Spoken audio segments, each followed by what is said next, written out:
Nós vamos falar um pouquinho sobre o princípio da razoabilidade, o ativismo judicial. E, para falar a respeito, temos, obviamente, de falar dos outros dois poderes, do executivo e do legislativo. Todos nós sabemos que no Brasil há três poderes: o legislativo, o executivo, o judiciário. E essa é aquela doutrina clássica de separação dos poderes. E quem primeiro detectou essa divisão em três funções do Estado foi o velho Aristóteles. Depois, Giovanni Gravina, no século XV. Maquiavel e Locke também. E Montesquieu. Charles-Louis de Secondat, Baron de la Brède e de Montesquieu. Charles-Louis Montesquieu. Montesquieu dizia que havia uma bipartição de poderes e não tripartição de poderes, porque o judiciário, para Montesquieu, não era poder. O juiz não podia ser senão a boca da lei, a voz da lei, o escravo da lei, o cego cumpridor da lei. Um ser como que inanimado, proibido de pensar e interpretar a lei. E por que ele dizia isso? Porque naquela ocasião, naquele contexto histórico, realmente a magistratura tinha ligações com a nobreza, tinha ligações com os poderosos da época e, portanto, não merecia esta magistratura a confiança do povo, de modo geral. Obrigado. E é interessante que na França de hoje ainda é assim. O judiciário não é poder.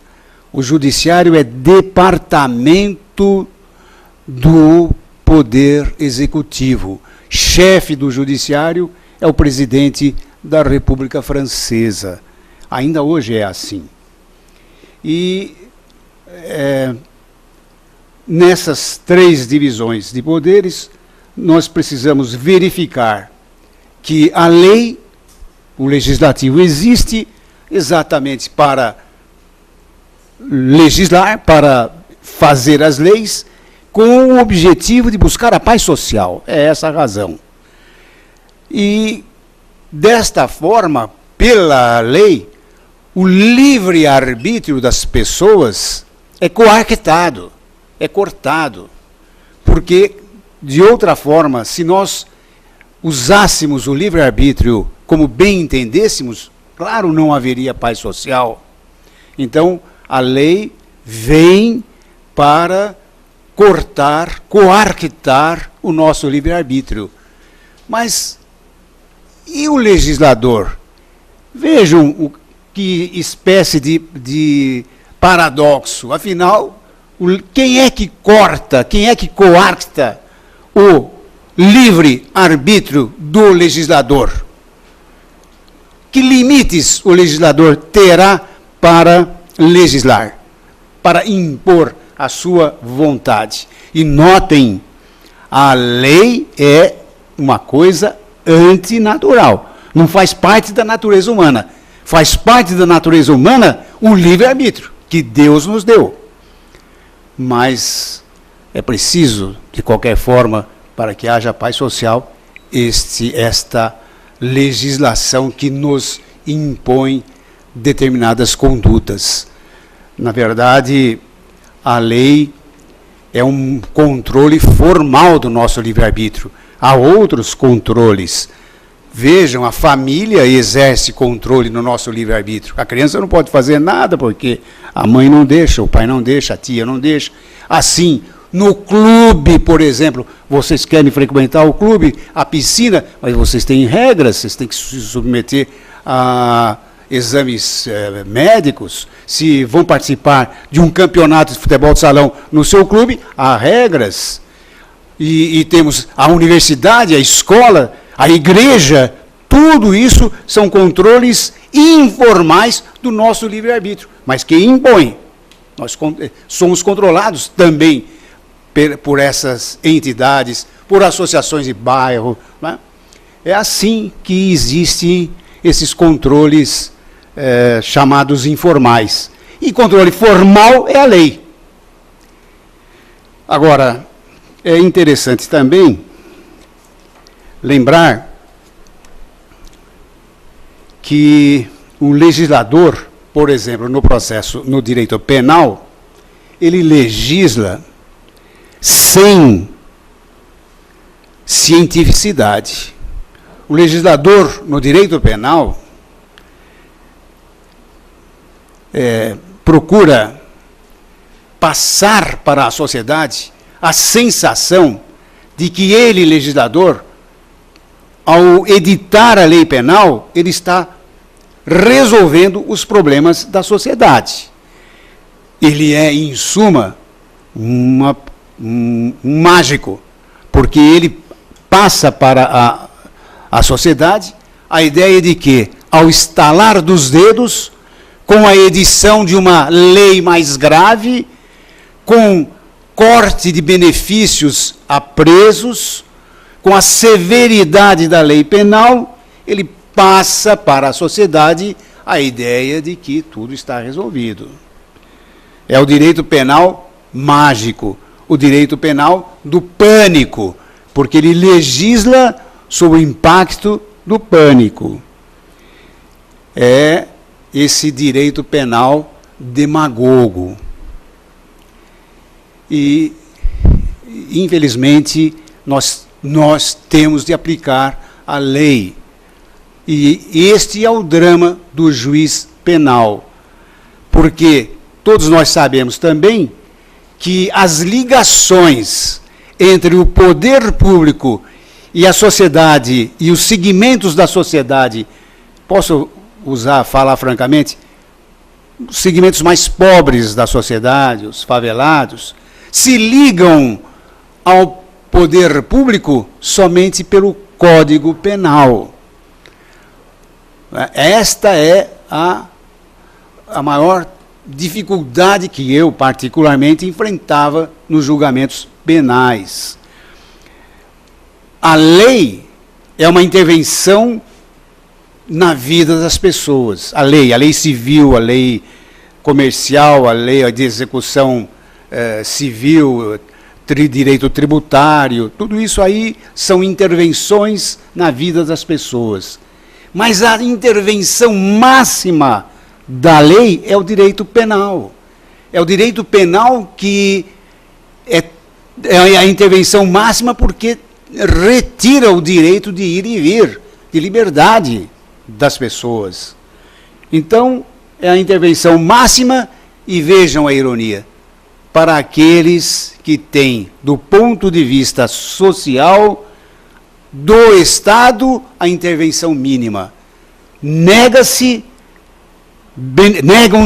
benefícios, negam-se direitos e exige-se deles o que eles não podem cumprir.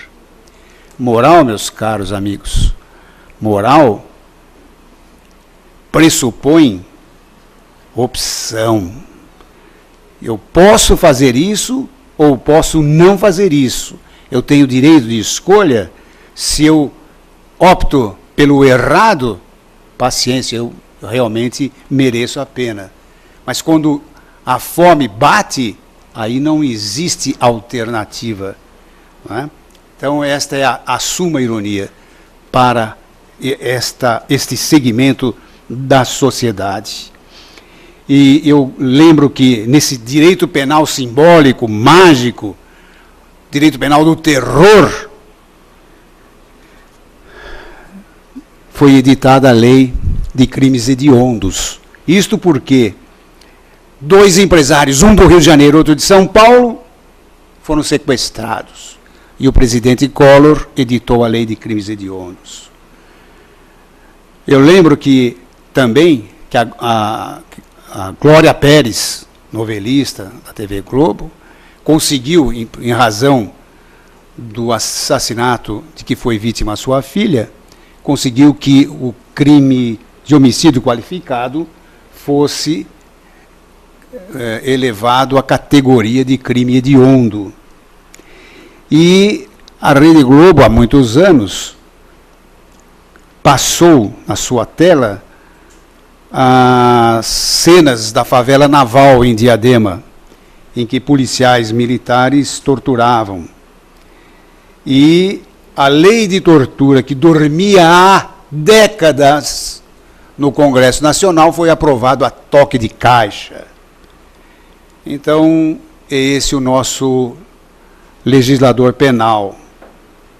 E é triste tudo isso porque eu fui também juiz em Barueri em 1973, 74, 75, e recebia menores, lá mandava entregar nas casas, entre aspas, barracos, e um dia a mãe estava com um companheiro, no outro dia com outro companheiro, sempre ou embriagada ou drogada, e aí como é que você vai falar para o garotinho, olha, não mexa nas coisas dos outros, não fume, não faça isso. É impossível, salvo um milagre de Deus, que essas crianças se tornassem pessoas boas. Isto significa que nós sonegamos a essas crianças e adolescentes até o direito a ter esperanças. Então, o legislativo é isto aí, quem faz a lei para obter a paz social, e nós precisamos lembrar que o próprio legislador precisa de um limite no seu arbítrio. Por exemplo, até quanto o legislador pode tributar, dando vazão ao seu conhecido vampirismo tributário? Há um ano, ou menos que isso, o IPTU em São Paulo iria a um valor exorbitante. Por força de decisão do Tribunal de Justiça, a questão foi devidamente adequada. Qual é a pena justa para quem pratique um crime, por exemplo, o pichador de muros? Não é? Quem não usa cinto de segurança? Nos Estados Unidos, uma senhora que não usava o cinto de segurança foi condenada a 3 anos de prisão. Então, nós temos de pensar em como se pode limitar esse arbítrio do legislador. E diante mesmo da conduta desse legislador que vemos hoje no país, do Congresso Nacional, sempre que eu falar, eu estou falando do legislador federal, né? E a gente vê aí alguns mitos. Por exemplo, temos a liberdade de contratar, está lá na Constituição, nos garante, temos liberdade. E eu gostaria de saber quantos de nós podem contratar 10 dias de UTI do Alberto Einstein ou do Sírio-Libanês. Mas temos liberdade de contratar. Então é um mito. O poder emana do povo. O poder emana do povo. O mandatário, depois de eleito, cumpre as suas promessas de campanha, cumpre o ideário do seu partido político, do partido a que ele pertence. E vejam, o legislador tem de ser neutro. O legislador tem que legislar para o bem comum da sociedade. E ele faz isso? É a isso que assistimos? Eu penso que não. Vejam, o legislador é atento e ágil quando lhe interessa. Quando interessa a segmentos que são próximos a ele, legislador. Ele legisla para grupos, para segmentos, para oligarquias, para corporações em benefício próprio. A lei que ele produz é parcial, quando deveria ser imparcial, inter partes, para a sociedade, para o bem comum da sociedade. Mas não é isso, eu acho que não é isso que ele faz. Examinando a nossa sociedade, verifico, lamentavelmente, que o legislador se mostra parcial. E veja aí a situação do juiz. O legislador faz uma lei parcial, beneficiando um grupo da sociedade. Se o juiz for, como queria Montesquieu, o cego cumpridor da lei, o escravo da lei, a voz da lei, a boca da lei, ele vai cumprir a lei parcial e vai, portanto, beneficiar somente aquele segmento da sociedade beneficiado pela lei. E é preciso, então, verificar, meus caros colegas, verificar quem é que está por trás da lei quando a lei é editada.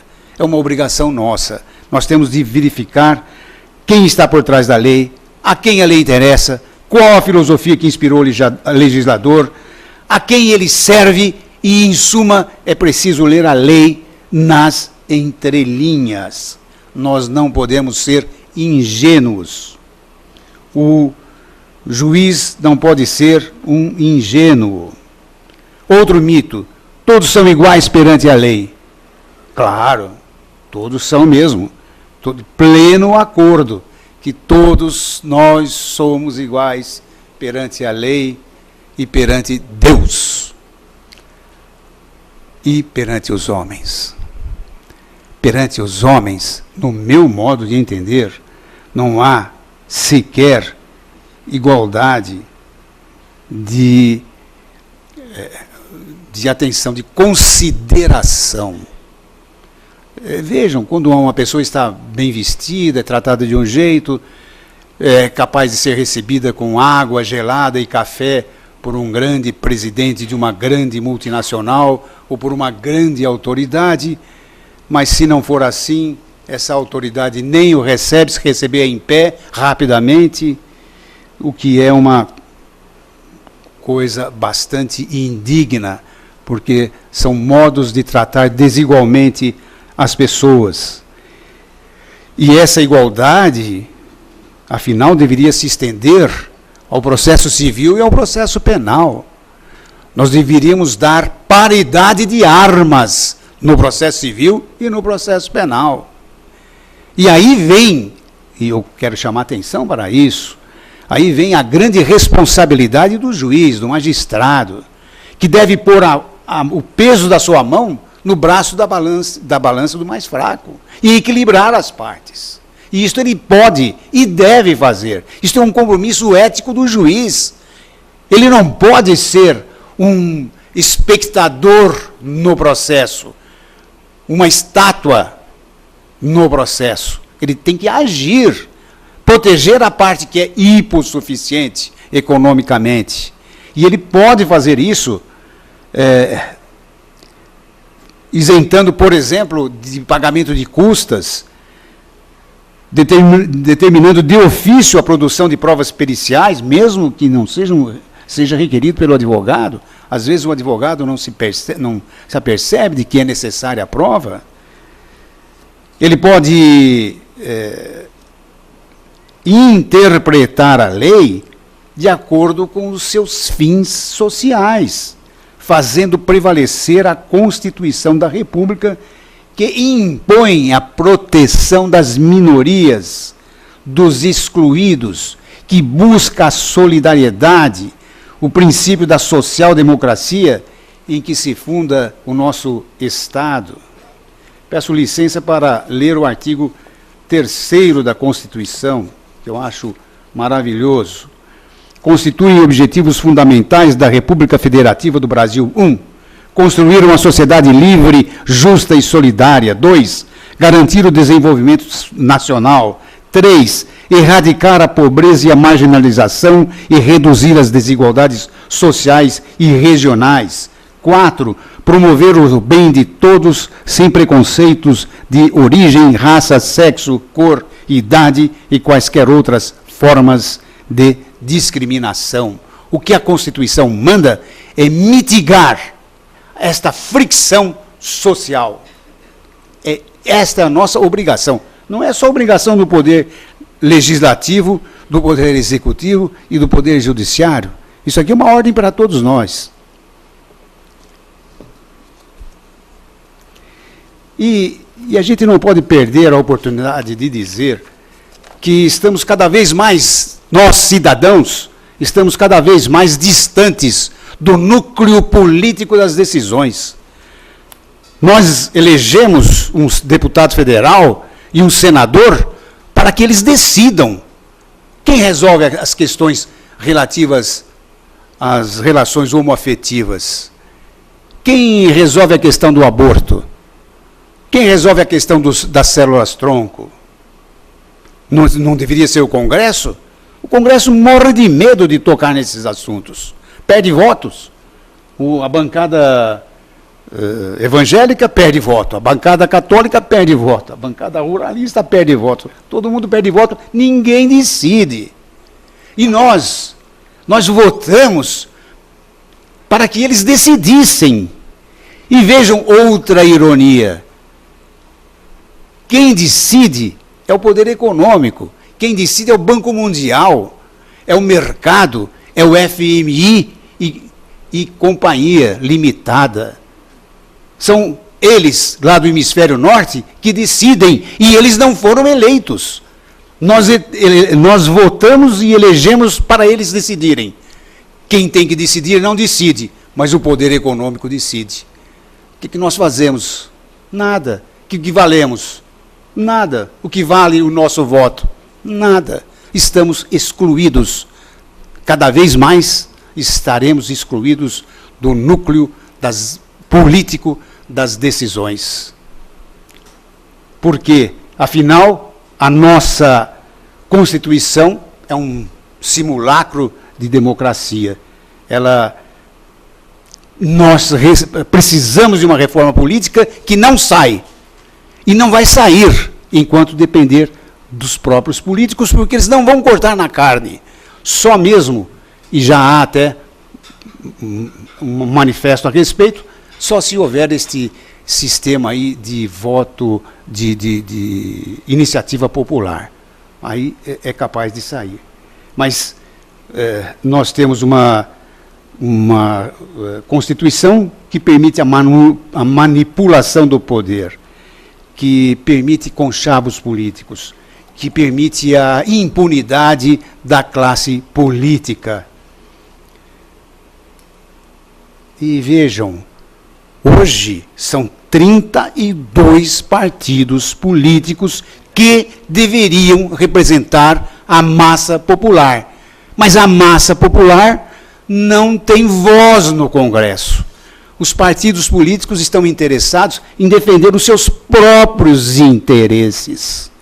E aí a grande massa popular fica sem voz. E aí, quem é que resolve a questão, como eu disse, das relações homoafetivas, do aborto, da célula-tronco e tantas outras coisas? O Supremo. O Supremo tem que legislar. Não é legislar, não. Ele tem que dar a interpretação da lei. Isso é ativismo judicial? Tenho lá as minhas dúvidas. O que o Supremo faz é aplicar a Constituição. Se isso for ativismo judicial, então existe ativismo judicial. Mas a míngua de lei, não há dúvida que o Supremo tem que decidir, o juiz tem que decidir. Se chegar à mesa de um juiz da comarca de Cardoso uma situação de relações homoafetivas, o juiz tem que decidir. Eu tive que decidir no Superior Tribunal de Justiça o seguinte caso. Um casal de homoafetivos que vivia junto há 20 anos. Um deles era funcionário público do Rio de Janeiro. Faleceu, ficou o outro, que quis receber a pensão pelo princípio lá da Previdência Social. O Tribunal do Rio de Janeiro, do Estado do Rio de Janeiro, disse o seguinte: não há lei que preveja o pagamento dessa pensão. Não há lei, nada feito. Bom, eu preparei um voto, até fui preocupado para a sessão, fiz o que era o melhor que eu pude no voto, porque achei que ia dar uma briga danada, mas eu disse o seguinte, Dr. Wagner, não há lei, nem precisa a Constituição, todos são iguais perante a lei. Né? Se fosse uma mulher, uma companheira, sexo feminino, ela não teria direito. Por que o homem não tem direito? Só porque ele tem o sexo diferente? Não é? E a dignidade da pessoa? E eu acabei fazendo voto nesse sentido. Isso foi antes de o Supremo decidir a questão das relações homoafetivas. E, olha, não houve discussão alguma e foram 5 votos a 0. Não é? Felizmente. Mas o que eu quero dizer é o seguinte, se o juiz quiser, o juiz não vocacionado, quiser virar as costas a essa situação, ele vira as costas e fala, olha, isso não é comigo, eu não sou legislador, não há lei, eu não vou me meter nessa confusão, não. E ele sai sem pressão alta, sem precisar cortar o coração, sabe? Sem perder os cabelos. Sem outras pressões também, né? Sem pressões externas. Sem outras pressões externas, não há problema algum. Vai jogar tênis às 5 horas da tarde, tá ótimo. Mas não é uma pessoa que seja vocacionada. Não? O executivo, bom, falar do executivo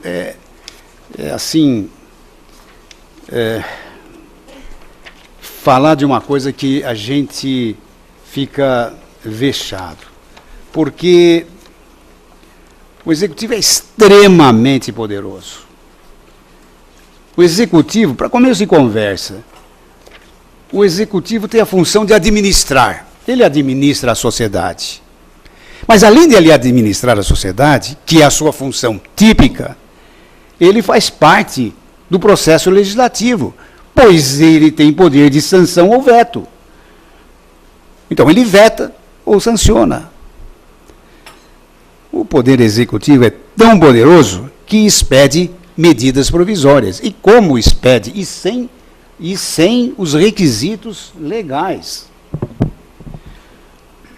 É tão poderoso esse executivo que ele tem a iniciativa privativa da feitura de leis em temas de grande importância. Por exemplo, processo civil, processo penal, direito penal, tudo isso. O legislativo não pode ter iniciativa, não. Quem tem a iniciativa é o poder executivo. Vejam como é poderoso.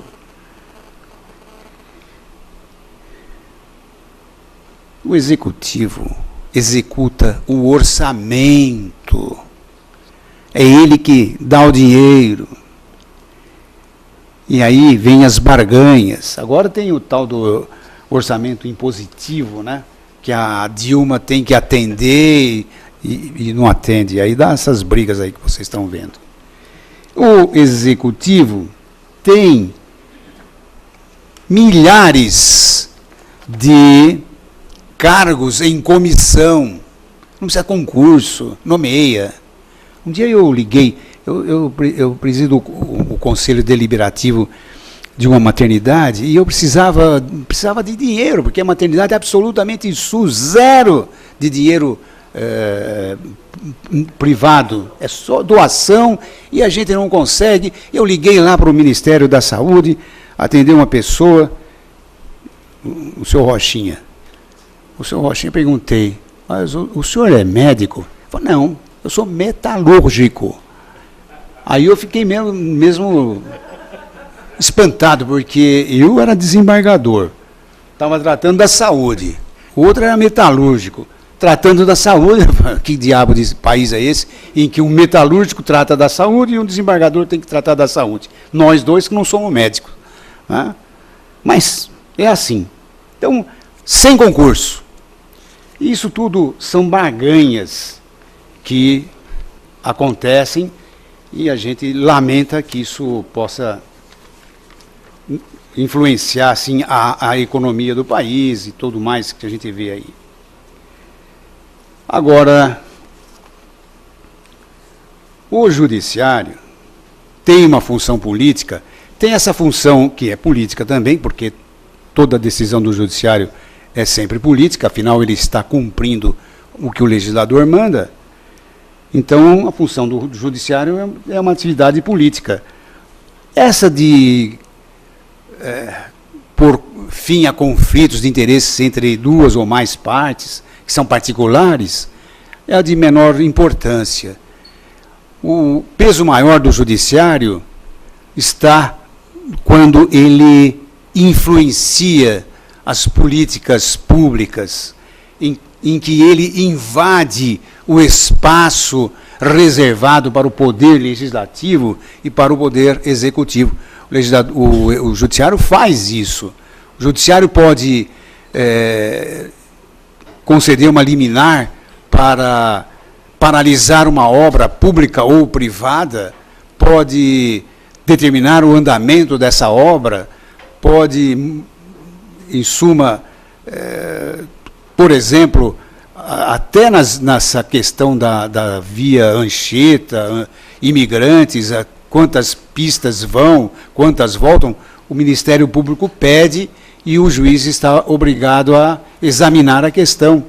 Não é? Se é para abrir um túnel ou paralisar as obras de um túnel, hoje o judiciário pode e tem atribuições, competência para influenciar essas atividades, estas políticas públicas.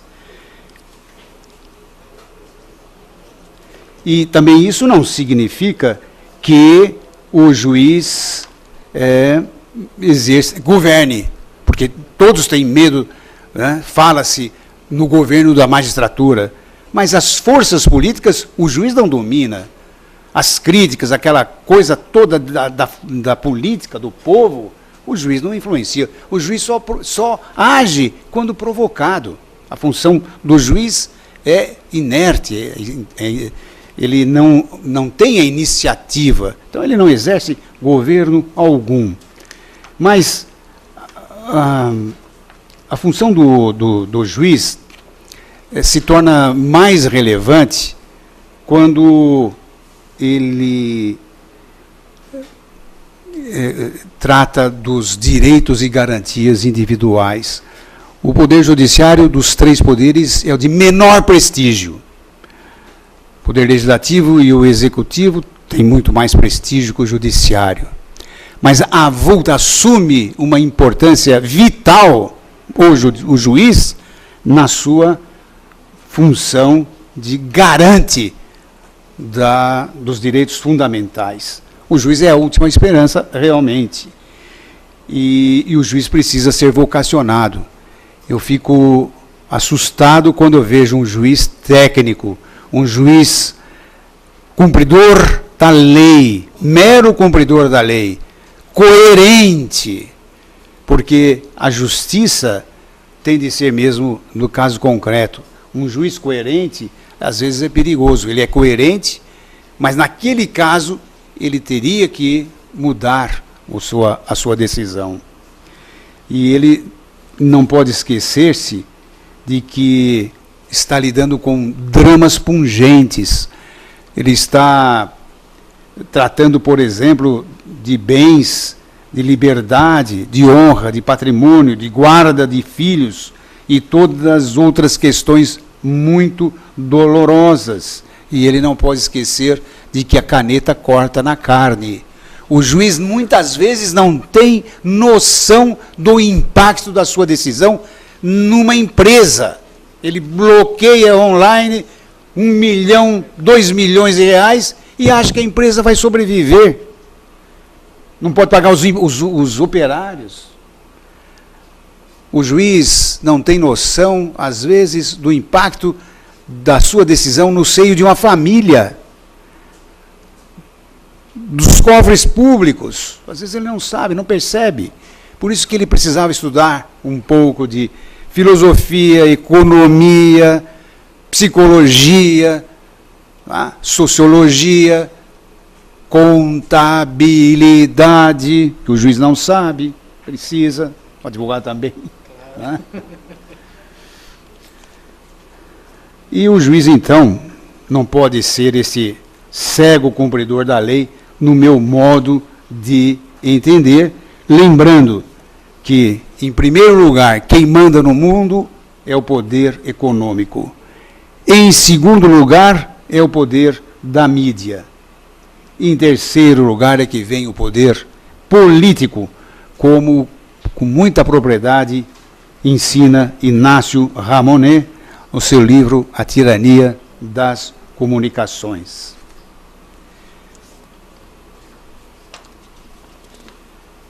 Agora,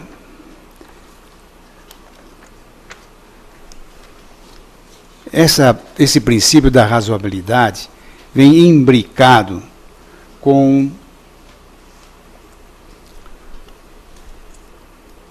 o devido processo legal na sua face substantiva. Não naquela face processual que todos nós conhecemos, que é o contraditório, o contraditório, o direito de recurso, aquelas coisas que já a gente sabe há muito tempo. Mas essa face processual é assim. Eu vou dar um exemplo. Eu julguei um caso em que um rapaz desceu de um ônibus na rodoviária de Franca e vinha uma menina com menos de 14 anos. Notem que é menos de 14 anos, porque isso tem uma implicação. Ele passou a mão nos seios da menina, por cima da roupa, e saiu correndo. A menina, com muita raiva e com toda razão, foi atrás dele, chamou um policial que estava na rodoviária, e ele foi preso em flagrante. Aí, doutor Wagner, o juiz começou a sentença, a pena, assim. Ele era reincidente, porque ele tinha cometido um delito de furto, havia sido condenado à pena de multa, porque era delito de furto de pequeno valor, o juiz estava obrigado a dar uma pena só de multa. Mas ela já tinha transitado e julgado, tal, ele era reincidente. Partindo da pena, pela reincidência, de 6 anos, ele aumentou 1 ano pela reincidência, 7 anos. Como o artigo 9º da Lei de Crimes Hediondos determina que a base seja aumentada de metade quando for menor de 14 anos, ele fez isso. 7 anos, metade, 3 anos e 6 meses. Naquela ocasião, ainda, o Código Penal aumentava a pena nos crimes sexuais praticados por agente casado. E o réu tinha, embora jovem, ele tinha o azar de ser casado. Então, 1/4 a mais. A pena foi para 11 anos e 8 meses, porque em 3 segundos, por cima da roupa, ele passou a mão nos seios da moça. Eu fui com o meu voto preparado, era uma revisão criminal, 10 desembargadores.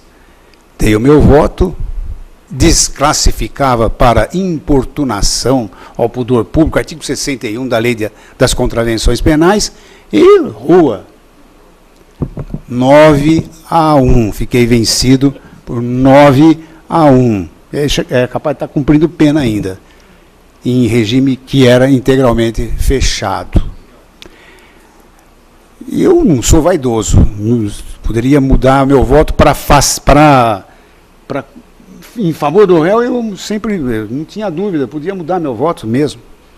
Não tenho vaidades. Aí eu fui lá para o meu gabinete, eu estava preocupado, amolado, chateado de ter condenado esse rapaz a uma pena de 11 anos e 8 meses por uma coisa que é grave, mas vá lá, 2 anos de reclusão com sursi aberto, qualquer coisa assim, vá lá, né? Aí assim que recebe a visita de colega, né? Tá lá no gabinete, veio um colega bem mais velho e muito inteligente, perspicaz. Aí ele olhou para mim e falou: Ô, Limonge, você está esquisito hoje? O que você tem?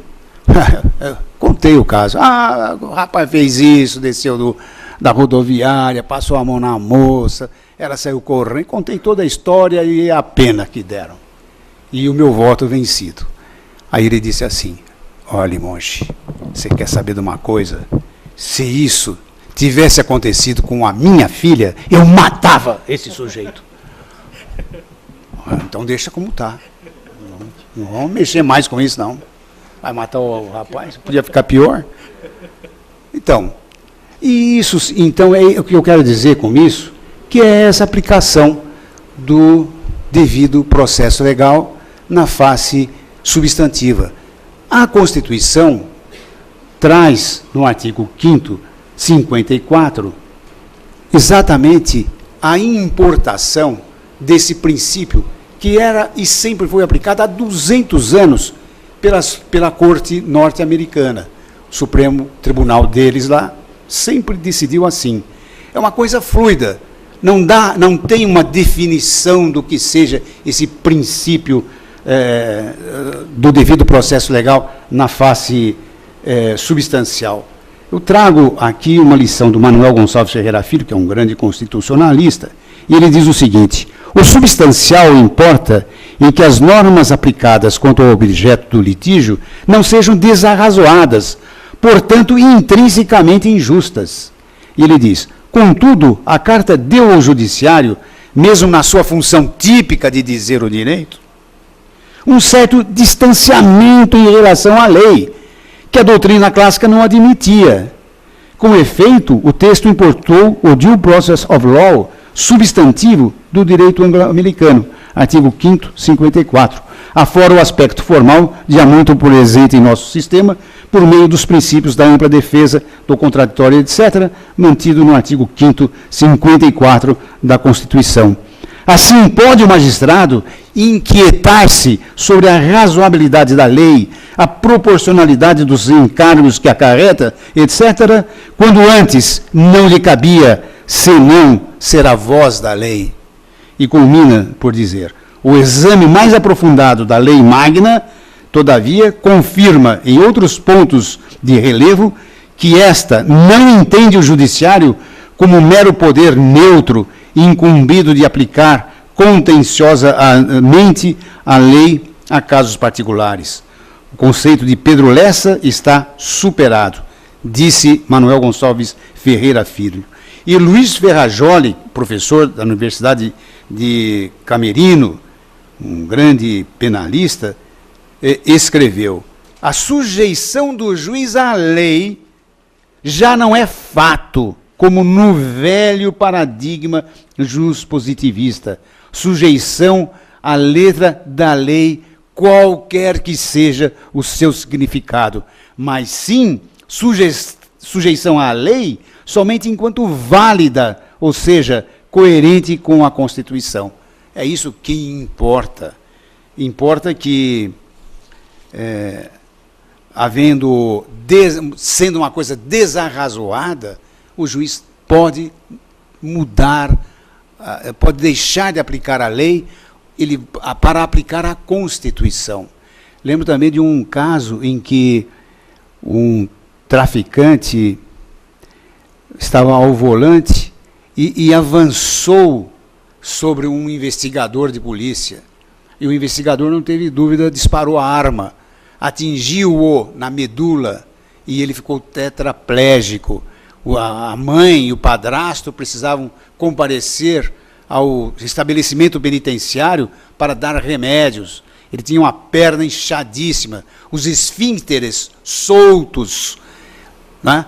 Não tinha condição de ser tratado num sistema penitenciário, num hospital penitenciário. E a mãe tinha que comparecer a ajudá-lo. E eu propus, numa apelação, que se desse o regime aberto. Ele estava em cadeira, ele ficaria em cadeira de rodas, ele estava estendido, na verdade, sem condição de se locomover. Mas naquela situação, por que não levar o rapaz para a casa, né? Dava uma prisão, albergue, e resolvia o problema. Se ele melhorasse, se a medicina fizesse algum milagre, ele voltaria para a prisão. Mas eu fiquei vencido na apelação. Com base no meu voto vencido, a defesa opôs embargos infringentes, que hoje nem preciso explicar, porque vocês sabem melhor do que qualquer um que são embargos infringentes, né? Graças à televisão. Né? E então, com base nos embargos infringentes, e aí eram 5 juízes julgando, deu 3-2 para que ele fosse para casa e concedemos a prisão albergue. É isso que é o direito, esse direito na face substantiva. É isso que se diz que é ativismo judiciário. Por exemplo, uma pena de 10 anos, que é a pena da falsificação de remédios. Acho que 10 anos parece correto. Não? Um remédio para câncer falso, quem falsificou merece uma pena de 10 anos, no mínimo. A pena mínima é 10 anos. Mas o cosmético também está lá. O esmalte, o batom falsificado, está lá a pena de 10 anos. Claro que se o batom tiver algum componente que prejudique a pessoa, a vítima realmente é crime também, mas é um crime de lesão, não pela falsificação. Isso é que nós precisamos compreender, né? E o devido processo legal nessa face substantiva é isso. E há um livro de Juarez Freitas chamado A Substancial Inconstitucionalidade da Lei Injusta. A substancial inconstitucionalidade da lei injusta. Juarez Freitas. Esse princípio da razoabilidade e da proporcionalidade, como diz Luiz Roberto Barroso, que agora é ministro do Supremo Tribunal Federal, é uma espécie de parâmetro, de limite de valoração dos atos do poder público. O poder público pratica um ato, nós podemos reexaminar à luz desse princípio da razoabilidade ou da proporcionalidade. É razoável o que seja conforme a razão, pressupondo equilíbrio, moderação, harmonia, aquilo que corresponda ao senso comum, mas aos valores vigentes em dado momento ou em dado lugar. E vejam, é preciso que se dê um cunho normativo a esse princípio, porque fica um tanto quanto abstrato eu falar aqui que eu posso considerar uma lei injusta, que eu posso não aplicar essa lei injusta. Fica subjetivo, fica vago. E esse excesso de abstração prejudica o princípio. Então, o que se pretende é dar certa normatividade, uma espécie de efetividade legal a esse princípio.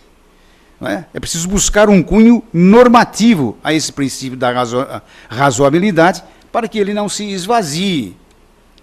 E aí nós podemos produzir julgamentos que a gente chama ad hoc, né? Julgamentos ora de um lado, ora de outro, ora de outro, ora de outro. Isso não realmente deve ser evitado. E na produção de normas jurídicas, o Estado leva em consideração 3 fatores: os motivos, que são circunstâncias de fato, os fins e os meios. E, acima de tudo, a justiça da lei. A lei tem que ser intrinsecamente justa. E isso é preciso compreender. A lei precisa ser, o Barroso usa a expressão interna, razoabilidade interna da lei, na feitura da lei. Eu digo que a lei precisa, ao ser feita ser intrinsecamente justa. Ela precisa sair justa, feita pelo legislador, mas justa. Isto é, isso diz respeito com a existência de uma relação racional, proporcional entre os motivos, os meios e os fins. Assim, por exemplo, numa época de surto inflacionário, uma lei que congele os preços dos medicamentos vitais para certos doentes crônicos, meio. Para assegurar que pessoas de baixa renda tenham acesso a tais medicamentos, fim. Há uma relação racional e razoável entre os elementos em questão e a norma é válida. Há uma relação. Eu estou protegendo os doentes crônicos. Mas, pelo contrário, se diante do crescimento estatístico da AIDS, motivo, o poder público proíbe o consumo de bebidas alcoólicas no carnaval, meio, para impedir a contaminação de cidadãos nacionais, fim, a medida será irrazoável, porque estará rompida a conexão entre motivos, meios e fins, já que não existe nenhuma relação direta entre o consumo do álcool e a contaminação. Então, é o caso lá dos cosméticos também. Então, a lei precisa nascer intrinsecamente justa, adequada. Mas, às vezes, a lei nasce assim, justa, adequada, só que, no momento da sua aplicação, no caso concreto, faz injustiça. Faz injustiça, como um caso desse rapaz aí que eu contei, que foi condenado a 11 anos e 8 meses, uma pena, no meu modo de ver, né? Porque não acharam assim. Vocês que pensem o que vocês acharem, o que é justo. Mas, no caso concreto, no meu modo de ver, a lei foi aplicada, no caso concreto, injustamente. Então é preciso ver agora a razoabilidade externa, a adequação aos meios e fins admitidos e preconizados pelo texto constitucional. É preciso verificar se a lei, no caso concreto, é razoável. A lei abstrata pode ser boa e justa, mas o seu resultado pode ser distorcido. Gostaria de lembrar que a doutrina brasileira e lusitana reconhece o princípio da razoabilidade ou proporcionalidade quando se conjugam os três requisitos. A adequação, que exige medidas adotadas pelo poder público, que essas medidas, a adequação, se mostrem aptas a atingir os fins pretendidos. Ou, ainda, a necessidade ou exigibilidade, que impõe a verificação de inexistência de meios menos gravoso para o atingimento dos fins visados. A lei não deve ficar aí cortando direitos e garantias individuais, só se for realmente necessário. E razoabilidade em sentido estrito, que é a ponderação entre o ônus imposto e o benefício trazido para comprovar se era justo ou justificável a interferência nos direitos dos cidadãos. Isto é o custo, é a relação custo-benefício. Valia a pena cortar esses benefícios? Ainda vou citar alguns casos para esclarecer melhor. Por exemplo, o corretor é obrigado a se inscrever no Cresce para trabalhar como corretor. Isso foi declarado constitucional, mas houve um voto divergente de um grande ministro, aliás, paulista, que integrava, na ocasião, o Supremo Tribunal, o ministro José Geraldo Rodrigues de Alckmin, tio até do governador do estado. Ele dizia que, por quê? Por que precisa se inscrever no Cresce? E é mesmo, afinal de contas, para se vender uma casa, comprar uma casa, fazer a intermediação, não é necessário assim um conhecimento técnico tão grande, não é? Para ser músico, é preciso que se ingresse na ordem dos músicos. Mas há tantos músicos que tocam até de ouvido e maravilhosamente bem, porque tem aquele chamado ouvido absoluto, sabe o som da nota, sabe perfeitamente a nota que está sendo tocada. E o próprio Supremo Tribunal também não deixou de fazer uma judicialização da política. A vaga no Congresso decidiu o Supremo Tribunal. A vaga no Congresso Nacional pertence ao partido e não ao eleito. Isso é básico. É uma nova modalidade de perda de mandato. Não está na lei, mas o Supremo decidiu desse jeito por questão de interpretação. Retirou dos princípios constitucionais essa solução. Vedação do nepotismo. Princípios baseados na moralidade e impessoalidade. A regra não é clara na Constituição Federal, mas se infere a proibição do nepotismo de tais princípios, da moralidade e da impessoalidade. O caso da verticalização das coligações no Brasil. Modificações a menos de um ano de sua aprovação. O tribunal não permitiu.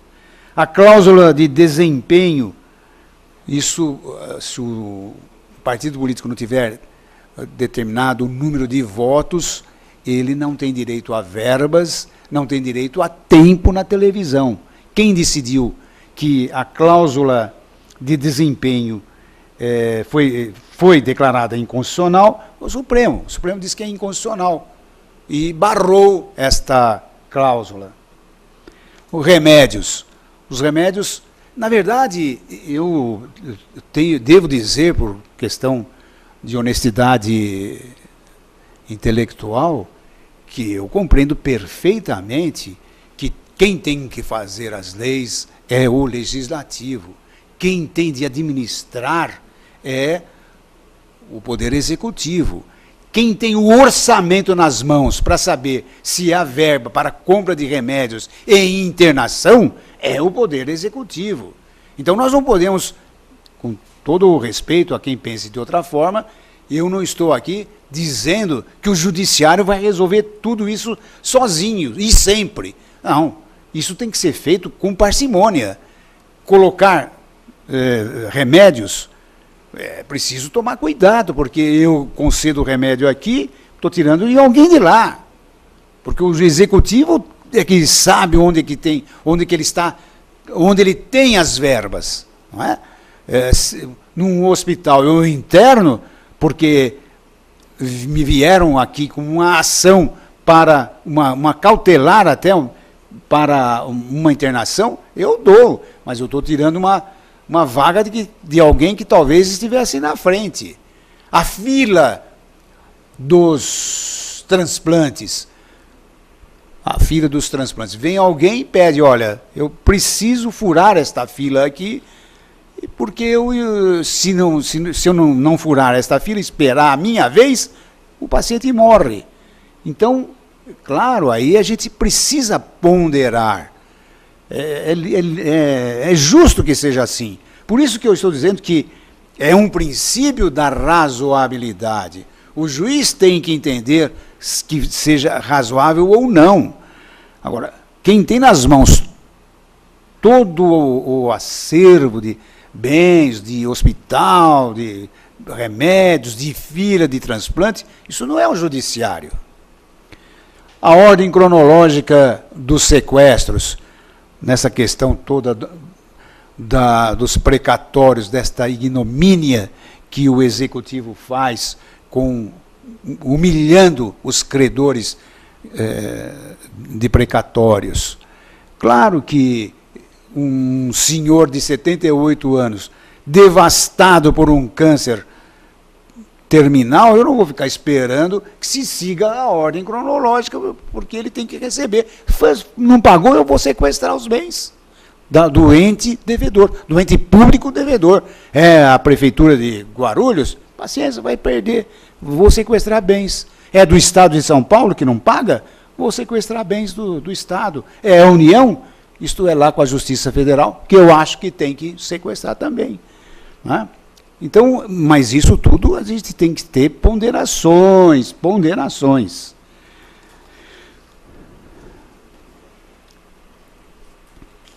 Essa questão da biografia também é autorizada ou não?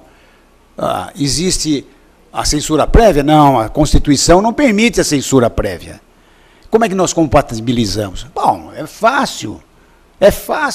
Compatibiliza-se a Constituição, os princípios constitucionais com pagamento de indenização.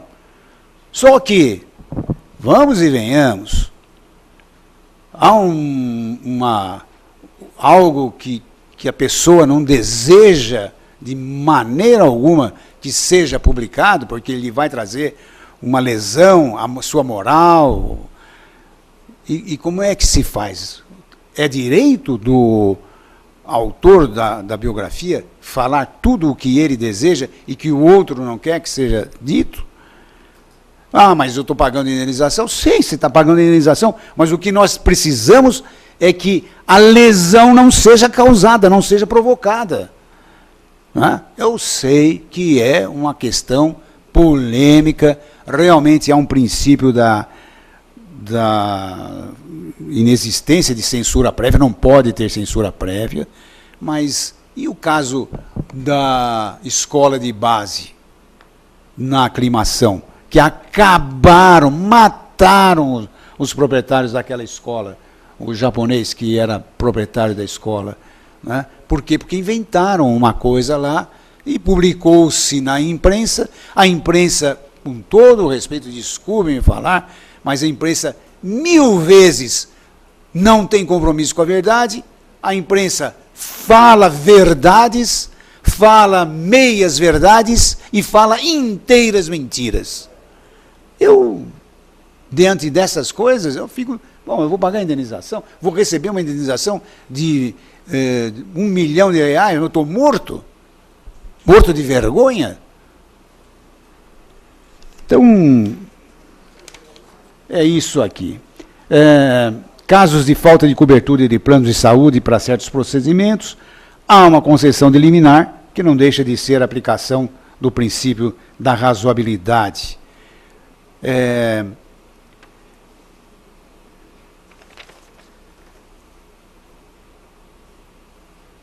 Tinha um caso em que uma gestante prestou um concurso e ela não poderia comparecer ao exame físico pelas condições em que ela se encontrava.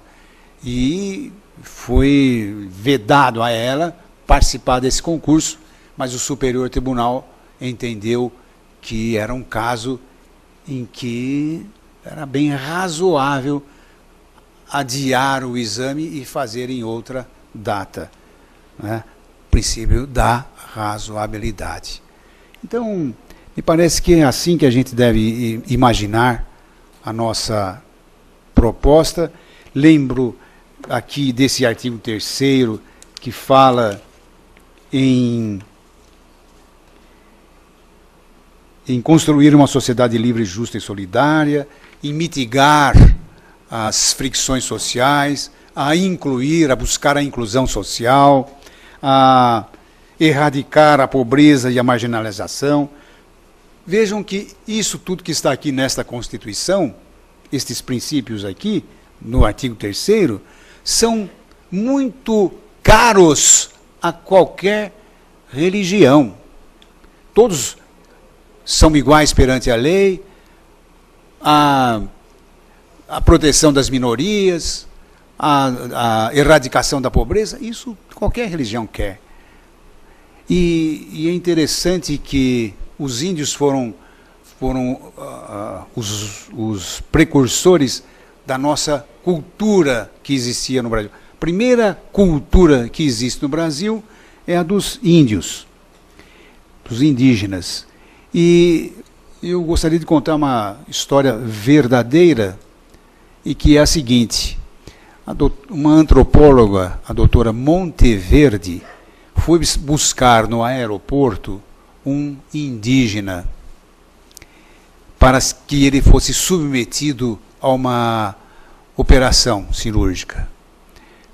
Ele foi com o marido, colocou o índio no banco de trás e vieram embora. No meio do caminho, no semáforo, o carro parou, vieram duas crianças pedindo esmolas.